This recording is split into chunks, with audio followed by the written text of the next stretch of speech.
අපි අද ගහලා බලමු සිංගල් ආම් ලැට් පුල් ඩවුන් එකක් ගහන්නේ කොහොමද කියලා. රයිට්. මෙන්න මෙහෙම ග්‍රිප් කරගන්නවා. මේකට ඔයාලා මේතෙන් අල්ල ගන්න පුළුවන් කිසිම ප්‍රශ්නයක් නැහැ. මේක මම දැකලා තියෙනවා පොන්ගොක්කය වීඩියෝස් වල පවා මෙන්න මේ විදිහට ගහනවා. මෙන්න මෙහෙම ගහනවා.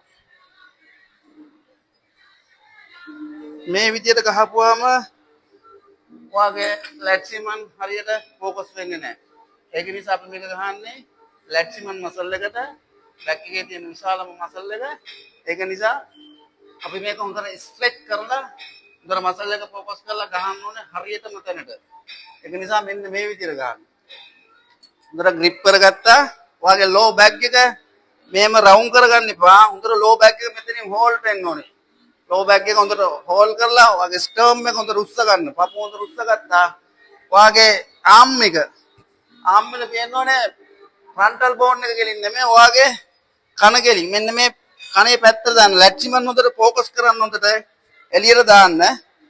ඊට පස්සේ කකුල් දෙක හොඳට හිර කරගෙන මේක හරියට මෙන්න මේ විදිහට ගේනවා. මේක මේ විදිහට ගෙනවත් ප්‍රශ්නයක් නැහැ. grip කරගත්තම මේ විදිහට grip කරත් ප්‍රශ්නයක් නැහැ. හැබැයි low back එක මෙහෙම තියාගන්න එපා. low back එක හොඳට හෝල් කරගන්න. හෝල් කරලා මෙන්න මේ විදිහට හොඳට මසල් එක ඇදෙන්න දෙන්න මේකට. ඔයාලගේ ඇඟ පොඩ්ඩක් සයිඩ් එකට මූව් වෙනවා නම් තවත් හොඳට මසල් එක හොඳට ફોකස් වෙනවා. ඒක නිසා ගත්තා හොඳට ඇදෙන්න දෙන්න. හෙවි වේට් ගහන්න යන්න එපා බ්‍රෝ. සමුද්ද ගහන්න පුළුවන් බරක් ගහන්න.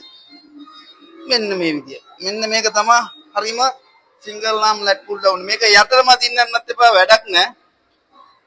හරියටම අංශ 90ක් ගෙනාවා නම් ඇති. මේක මෙහෙට ගේන්නත් එපා. හරියටම මසල් එකෙන් ගන්න. 1 yes and 2 and 3